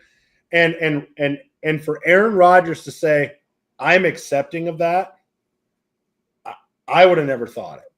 I wouldn't have either. No, but he has. He has accepted the fact that we're not going to screw this up on offense. I'm going to let my defense eat, and we're going to score the points we need to score, and we're going to win. So for him to be accepting of that and have Pittsburgh going in the right direction, the Ravens sitting at 1-5, I mean, I personally think they're cooked because even with Lamar Jackson, their defense is just not good. Yeah. I don't know. I mean, you know, this has got to be the end for Harbaugh. It's got to be. But just like Tomlin in Pittsburgh, when you get that coach and he's had success in the past, it's very difficult for fan bases, for organizations to let those guys go. So if they have a big sub 500 season, the fans will be clamoring for it. Well, but here's the deal. And my graphic points it out. John Harbaugh can go to the office and say, listen, we were a mash unit this year. Okay. Well, what about all those other seasons where they didn't have all the injuries? Yep, I get it. Still couldn't win it. I get it. He's had plenty. He's like James Franklin. He's had all of these opportunities, all of these years to get it done, and he hasn't gotten it done. But could we make this argument then? And I don't know the answer to this, and I'm not saying one way or the other. Just like it was in the Tom Brady era, could we just say for Josh Allen and Lamar Jackson that it's just bad luck they happen to be quarterbacks in the Patrick Mahomes era? Could be. And they're on the same side. They're in the AFC. Could be. Yeah. But they've got it. Then you need to find a coach who can get it done. Right. And I agree. In those coaches, John Harbaugh and Sean McDermott could go other places and win a Super Bowl. And they could be excellent coaches and do a great job. It's just not going to happen there with those quarterbacks. And unless they plan on being the Steelers and keeping the coaches there for an eternity and wait for the new quarterback to come in, it's not going to happen. Well, but the thing of it is, there is no new quarterbacks coming in. Lamar Jackson's going to be there for a long time yet. Pending a serious injury or same way with Josh Allen. He's going to be there for a long time. Well, I mean they could be like they could be like, you know what? Lamar's just not going to do it for us. We're going to trade him while he's still young enough and we can get a haul for him. We're going to stick with this head coach. We're going to try and go out and get us a new quarterback. That would be a ballsy move. They could do that. They could. But that would be more ballsy. That would be a ballsy move. But they could do that. Yeah. And the Bills could do the same thing, although McDermott doesn't have the roots that Harbaugh has. Correct. So it would be more than likely to happen for the Ravens than because at least the Bills. Because you also need to think about this. Yes, he's a very accurate passer, but he is a running quarterback. No true running quarterback has ever won a Super Bowl. It's been all pocket passers, baby. Right. They're the trendy, fun, flashy thing to have. They are. We've got one who's pretty mobile. He's not on Lamar's level, but they design run plays for him all the time. Right. They design run plays for Josh Allen all the time. They're running quarterbacks who throw. And there aren't any that have won a Super Bowl? Name me one. There are guys that have been mobile. Right. There are none where they specifically designed multiple runs a game for them to run. Right. You can't name me one. Right. KJ, are the Ravens done? Definitely think they are in need of significant change. I don't think not having Lamar at 100% first off is a major detractor. They weren't winning when he was at 100%. Correct. Not in every clutch moment, that's for sure. Yeah. I mean, there's no doubt about that. I think I don't know. I think the Ravens are that team that, I mean, they're going to look at the injuries and say, well, we couldn't overcome the injuries on the defensive side of the ball. You know, we're in this losing streak, and Lamar was hurt. I don't think they have enough in the arena of injury factor to blame it all on that by any means. For me, honestly, I don't think what's his face running back is living up to snuff. But that's Derrick Henry. Yeah, Derrick Henry. I think King Henry is past his prime and needs to retire. But that's just me. Right. So let's get to just some real quick takes that we're going to throw up here. Get guys' comments. As I mentioned this earlier, Baker, the MVP, is this guy who was with the Browns, this guy right here, who was with the Browns, left for dead. Is this the front runner for MVP? You love some Baker, don't you? You know what? Here's the deal. Here's what I love about Baker. You have a serious man crush on Baker. Here's the You deal. want to curl up. I'll admit I do, and I used to be one of his most vehement haters. Yeah, Eric, let me finish. You want on a rainy, cloudy, miserable day. No. You want to curl up on a couch and be the big or little spoon No. with Baker Mayfield and a I don't- blanket over the top Not of you, that far. watching a No. nice Western on TV while you two No. cuddle and fall asleep. Unlike you, Chad, I don't have man crushes. I'm realistic about a guy who, when he came into the league with the Browns, had commercials telling everybody how good he was. You know, it was everybody else's fault. He was very fiery. He was whatever. I appreciate a guy who reinvents himself, who kind of takes a step back and says, listen, clearly at some point he did this. He takes a step back and he says, you know what? It ain't working. I've got to do something better. I've got to do something different. And that's exactly what Baker Mayfield has done. You could say the same thing about Sam Darnold. Sam Darnold could have absolutely checked out. Gets drafted by the Jets. That's where quarterbacks go to die, just like the Bears. Goes to Carolina. That's a nothing burger. Second string in San Francisco. Gets an opportunity in Minnesota and says, this is my opportunity. Now, Sam Darnold wasn't a fiery guy. He wasn't a Baker Mayfield or a Johnny Manziel, you know. But there's the deal. Take Johnny Manziel and Baker Mayfield. Two of the same types of personalities. One is still in the league and we're talking about MVP, and the other is, I don't know, Dancing with the Stars or whatever he does. And have a liver. Yeah. Yeah. That's where I look at a Baker Mayfield and say, you know what, that guy has my respect. Well, first, I don't think he's changed anything about himself.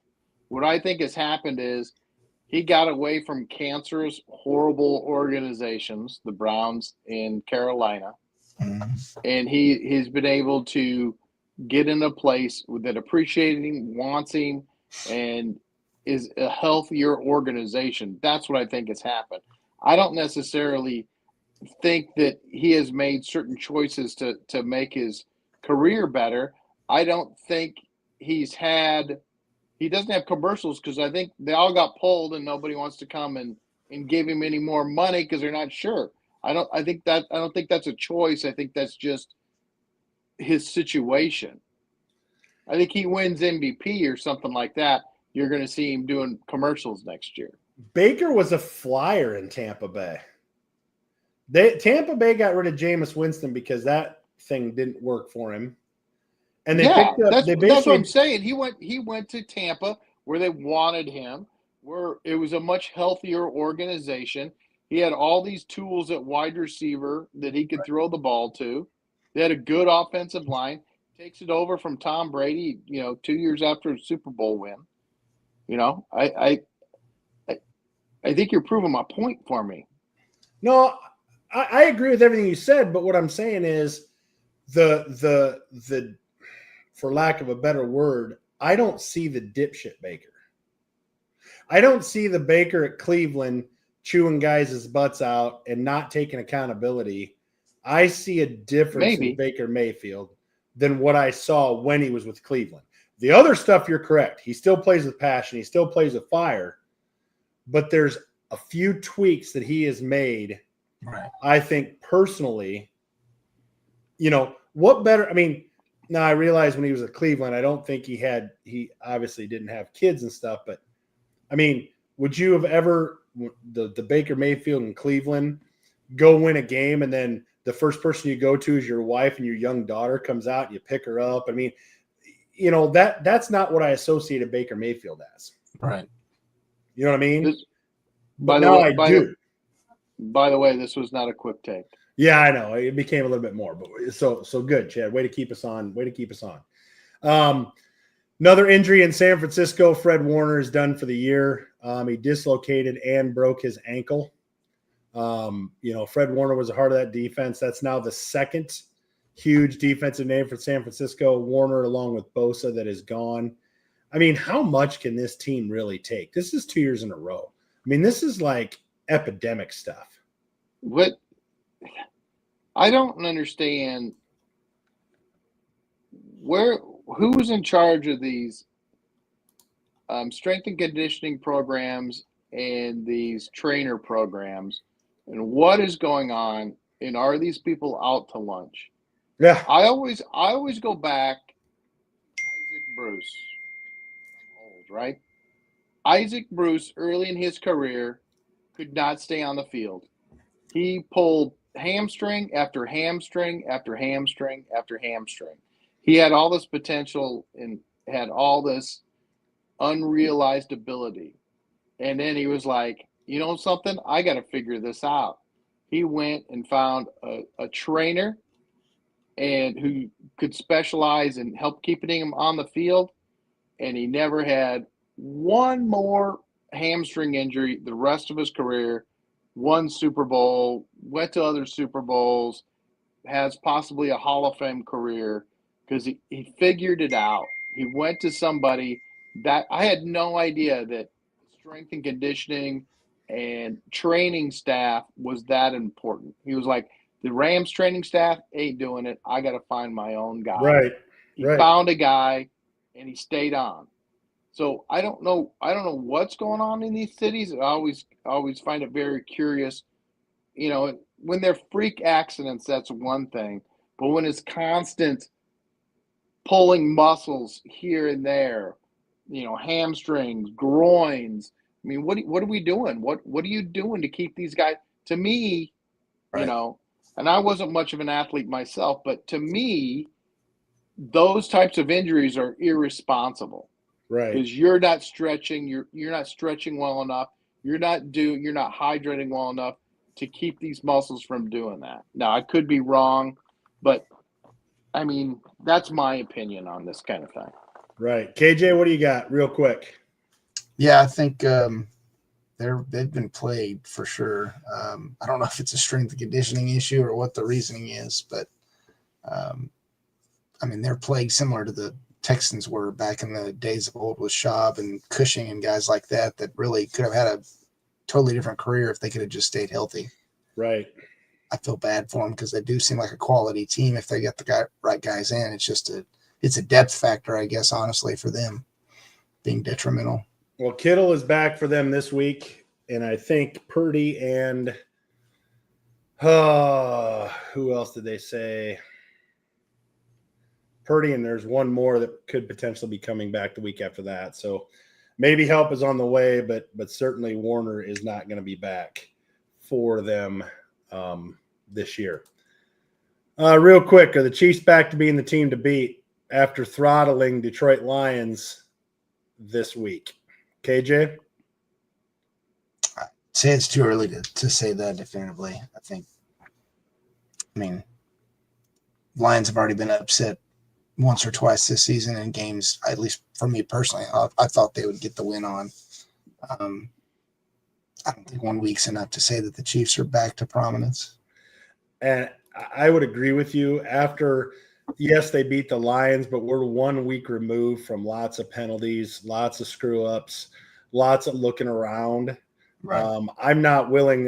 You look at all the national shows and things like that. Oh, they got the Chiefs back up at the top of their, Patrick Mahomes is back up on top of this, and it's the Chiefs. You're naturally going to play better at home anyways. Rice is coming back. The Chiefs are going to be the Chiefs, and let's their Super Bowl odds moved up to like either first or second for Super Bowl odds. I think they're second now. Like, give me a break. But Chad, what do you think? Are the Chiefs the team to beat again? Looking that way. Are they? I don't know, but it's looking that way. Who looks better than them? They're finally getting use out of their number one pick last year, Xavier Worthy. And they do have Rashee Rice coming back. They're able to balance the running game somehow with Pacheco and the old man. So they're getting it done. The O-line seems to be doing pretty good. We'll see if they can get their rookie left tackle back. I don't know when he's coming back, if it's this week or not, but they're working through that. And they have the third greatest quarterback of all time, which helps. Always has to throw that in there for sure. All right. That covers the hot topics anyway for this week. God, this hour always goes fast. Man, it goes fast. Let's do our picks. Rams 4-2, 3-point favorites at the Jags 4-2. Sunday, the 8:30 game in London. Oh, it's in London. Oh, it is in London. Jacksonville's home away from home, it seems like every year they're over there. Yep. So is Matthew Stafford going to get it done again, Chad? Give me the Rams. Give me the curly horns. I'm going to take the Rams as well because I don't know what the Jaguars are. The Jaguars, they've got some smoke and mirrors going on. They're magicians. They win a game. What was it last week? Or the week before they beat the Chiefs, and then they come out and they just don't look that good against Seattle. So I really don't know what the Jaguars are. The Jaguars could easily win this game, but I like the Rams. I like the Rams' chances. I would definitely take the Rams and the points. KJ? Yeah, I'm going sweep on the Rams. Sweep on the Rams. Is it a sweep, DJ? Oh, DJ didn't make a pick yet. Brett says Rams. Brett's got the Rams. DJ, you better get your pick in. Jags. Oh, the one outlier. Oh, he takes the Jags. Well, he's trying to parlay us over here. He's trying to parlay. He's trying to make it up for before. Next game, Eagles 4-2, 2.5-point favorites at the Vikings 3-2. Sunday noon. With all the Eagles' problems, I am still taking the Eagles. Chad? Fly with a broken wing, Eagles. Fly with a broken wing. Chad's got the Eagles. KJ? I'll be the Big Ed believer / rep and go Vikings on that one. Man, thank you, KJ, because I didn't want to bring this up because I didn't want to help you guys on your picks. But Minnesota is down to, wait for it, their starting quarterback this week is Brosmer. Oh. What's a Brosmer? Wentz has a shoulder issue. He's not playing, and they're not bringing J.J. McCarthy back just yet. So that is a little inside. I thank you, KJ, for taking Minnesota. With that said, they'll end up winning, and you'll be laughing next week. But certainly, So will Ed. and so will Ed. But he'll be in pain, Yeah, because he his won't chest hasn't healed. quite be the same. DJ's got the Eagles, and Nope, flip flop it. are Brett. the Jags? No. Oh, Brett's got the Not Eagles. DJ has the DJ's going with the Vikings. Oh, DJ's giving us one back there. Brett's got the Eagles. Next game, Colts 5-1 at the Chargers 4-2. The Chargers are a 1.5 favorite at home. KJ? Strictly as a Texans fan, I'm going to vote Chargers because I need the Colts to drop a game. So I like how you think your pick is going to influence that. hey, you Yeah. never know. Chad? Give me Indiana Jones and the Colts. Yeah. I, too, am going with the Colts because the Chargers have a lot of problems on the offensive front, a lot of injuries. And, Herbert is scrambling for his life, and the run game is not able to get going. Clear passing situations. I'm with you, Chad. Give me Indiana Jones and the Indianapolis Colts. Looks like Brett's taking the Colts. And DJ is siding with KJ and going with the Chargers. Next game, Commanders 3-3, 2.5-point favorites at the Cowboys 2-3-1. I have no faith in the Cowboys, home or away. You never know what they're very similar to the Jaguars. You just don't know what you're going to get. So I'm taking the Commanders. Chad? Give me the Redskins in a bounce back game here. The Skins in a bounce back game. KJ? Ditto. Yep. DJ has the Commanders as well. No, he said ditto to me, so it's Redskins. He took the Redskins. Yeah, I said DJ. That's what he said. Oh, DJ. Brett, who do you got, Brett? The Cowboys or the Commanders? You call them Redskins. DJ calls them Commanders. It's, Right. Well, we see. won't go down that rabbit hole. All right, Brett. You're not gonna get recognized here. Good Lord, Brett. I'm assuming Brett's gonna take the Commanders. There's no way. No, he picked Cowboys. Brett did? Yep. No, I think he was giving Marty. How about them Cowboys? Oh, you are taking the Cowboys, Brett. That seemed like a pick. All right. Well, that's what I'm giving him. That's what I'm giving him. Next game, 3-2 Falcons at the 49ers, 4-2. The 49ers are a 2.5-point favorite. KJ, who you got? What Falcon team's going to show up? Yeah. You're saying they got Purdy back this week? They have George Kittle back this week. I don't think Purdy or maybe it's Jennings aren't coming back until the following week. I'm going to, whether they just played bad or what, the Falcons got quite the upset win this past weekend. So I'm going to ride high with the Dirty Birds, I guess, on this one. DJ is going with the Falcons. Yeah. Well, DJ, remind me, you need to be on my show the next time. Brett is going with the Falcons. We're in tandem. Chad, who you got?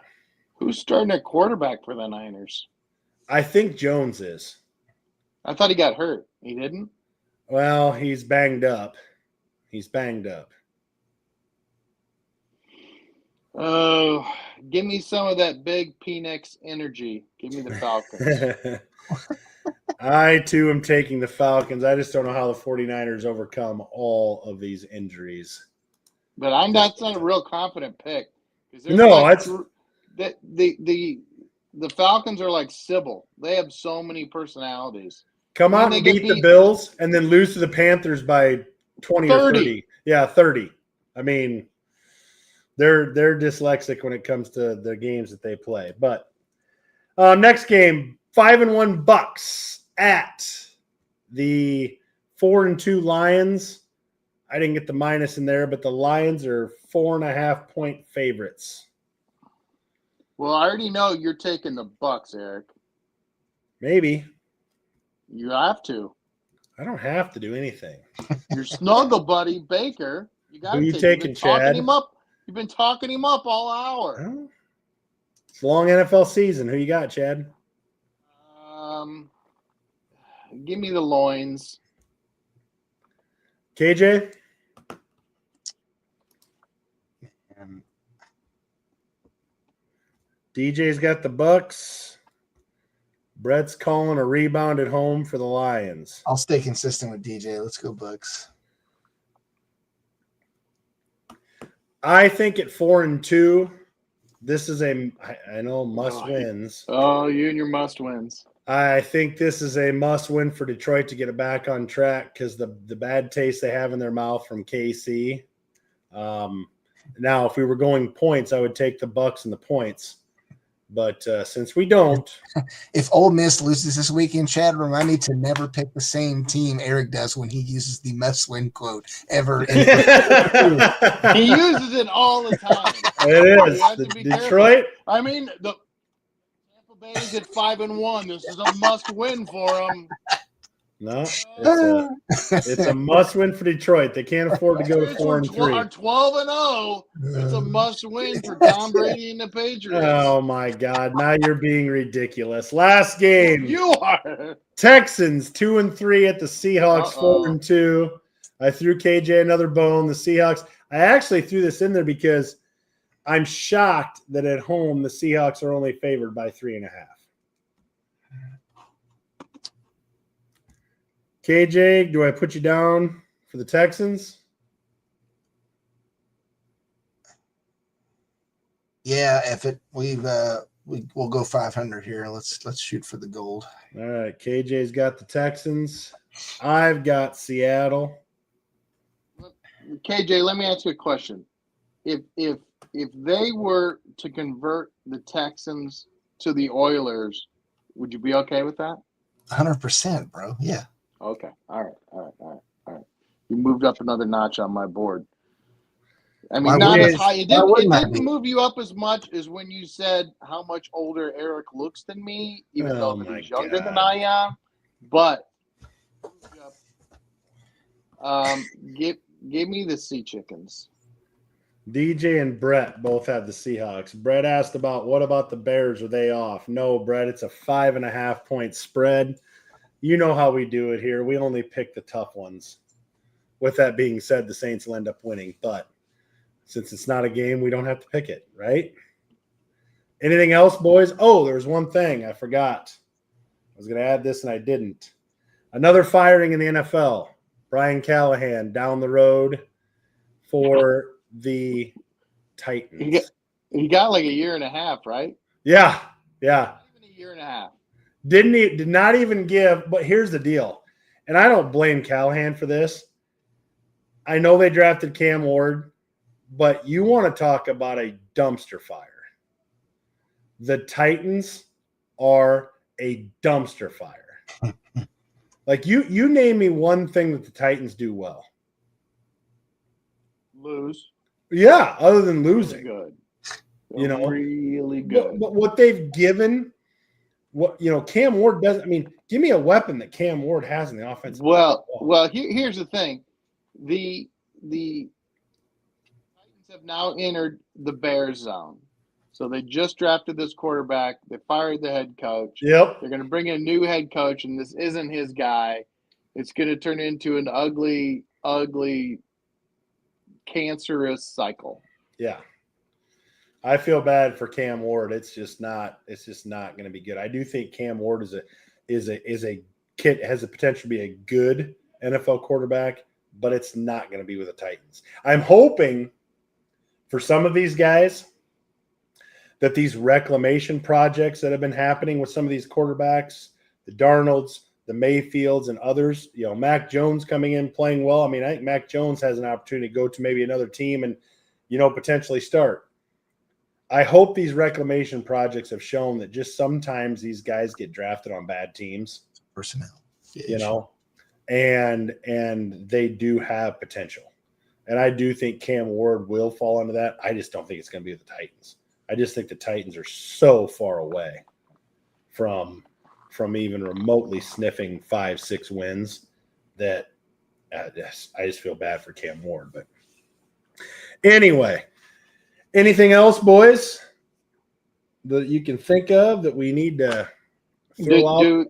Do we want to give the folks any Papa Ed update? Oh, yes. Quick update on Big Daddy Ed. He is home from the hospital after I don't know how many weeks there. He is, I think he is doing phenomenal based on everything that I've heard. He's obviously got some rehab things he's got to take care of, whatever, but we're hoping that he keeps getting better and better, and that he will be back with the bottom line here real soon. So that is all good news. That is good news for me personally, as he's my uncle, but it's good news for all of us, friends, family, that sort of thing. So hopefully within, I'm going to keep pimping him maybe within a week, maybe 2, maybe 3. Well, I'm going to push him. I'm going to push him. Well, here's the deal. I know he's going stir crazy. I know it's driving him nuts. He wants to get back to some semblance of reality, but I also understand, like, hey, dude, you went through a lot of major things, but he'll be back. He'll probably be back 1 week before he should, but I know my uncle. Jolene will get scary on you. Yeah. Yep. Big Mike must be on DJ Freaky tonight, because I know this is Big Mike. He had surgery, heart catheter, and a balloon. Because I talked to Big Mike.